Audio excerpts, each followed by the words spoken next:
দেখেন দরজা লক হওয়ার পরে বিছনারে কিতা করছে দেখেন।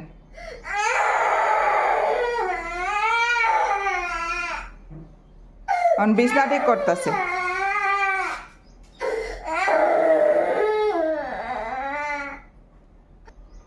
কে বলেছিল দরজা লক করতে? হ্যাঁ, দরজা লক করতে কে বলেছিল?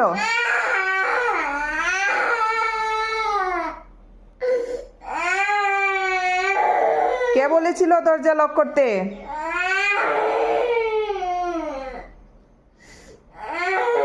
এখন কেন কাঁদছো? হ্যাঁ, দরজা লক করতে কে বলেছিল? কে বলেছিল দরজা লক করতে? আজকে স্কুলে যায় নাই আর এই রকম কি অবস্থা, কি অবস্থা? হ্যাঁ, কে বলেছিল দরজা লক করতে? এখন কেটে কি হবে?